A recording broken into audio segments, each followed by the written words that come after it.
По моему мнению, с наркотиками нужно бороться постоянно, поскольку это актуальная тема уже на протяжении длительного времени. Но я думаю, что все зависит все равно от человека, от того, как он будет сам ставить свои приоритеты, от того, как он самостоятельно будет пытаться оградить себя максимально от этой проблемы. Один раз сказать наркотикам «нет» лучше, чем всю жизнь бороться с самим собой, убежден Алексей Афанасьев. На вопрос ученицы оперуполномоченный МВД по Ингушетии дает более детальный ответ. Оздоровительные центры могут помочь снять физическую боль, острую стадию ломки, но, увы, психические проблемы остаются. Да, человек может перебороть, он может отказаться от этого, но в голове остается такой червяк, скажем так, который человеку может подтолкнуть его при определенных обстоятельствах заново начать. Поэтому вся беда в том, что он избегает физиологической зависимости, да? Но психическая в голове остается. Вот, поэтому вся беда в том, что эти люди на протяжении всей жизни потом борются сами с собой.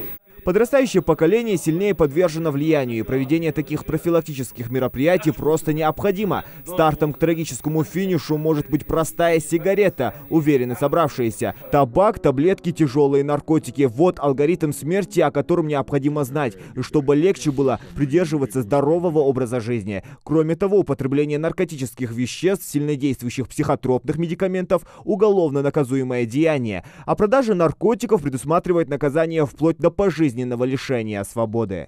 Многие ребята считают, что есть легкие наркотики, нет, решают, что есть слабые наркотики там и так далее. Нет, ребята, слабых и сильных наркотиков нет. Есть только два вида наркотиков. Запомните, пожалуйста, на всю жизнь. Те, которые убивают быстро, и те, которые убивают медленно. Так называемые синтетические наркотики вызывают болезни брюшной полости, онкологию, приводят к гангрене. Список длинный. Собравшиеся отметили, что некоторые вещества, пока еще не запрещенные в России, уже имеют свою отрицательную статистику. Жидкий табак, именуемый как снюс, разрушает ротовую полость. Особенно актуально это для подрастающего поколения, которые нередко берут пример со зрелых людей. تاخد توقفات سياسية أزلاز الحق كده أزلاز القديرة تراجع استموجي تغير أشلش قيبول بنا حماش لش قيبول بنا شيء بوج البلخة تغير مصنع البيخ بيخا كباخ باخ موت جواتش ناخد بنا حاجة شبينا أنت اللي كاتر روبش ميوين ترى روبش مباخ تتيبار حماش اللي بولخ ترى قوش بيخا اشتنسك سقير دروش وعن اشت موق موجوش وعن حاجة بيخا لازم كده نخبش يعني وجي حاجة حبل ضد يعني وجي تحمل تجد الحقش بيعني بنخبش.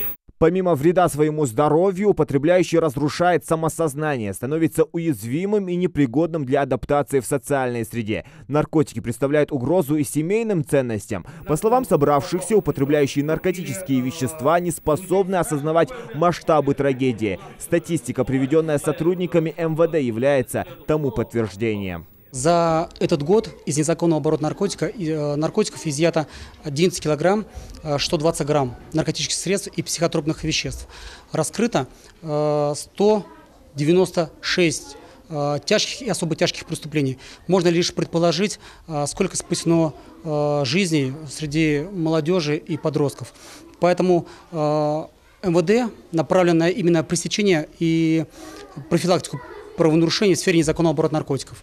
Проводится большая работа именно среди молодежи, среди студентов, для того, чтобы они ни в коем случае не попали на такой страшный путь, как употребление и сбыт наркотиков. Мероприятия по профилактике наркомании будут проводиться еженедельно во всех населенных пунктах республики, в школах и гимназиях. Участники организованных встреч призывают родителей вести разъяснительные беседы с детьми, обращать внимание, в какой компании собственное чадо проводит свободное время. Зелимхан Калоев, Адам Мирешков, Рахман Цуров. Новости 24.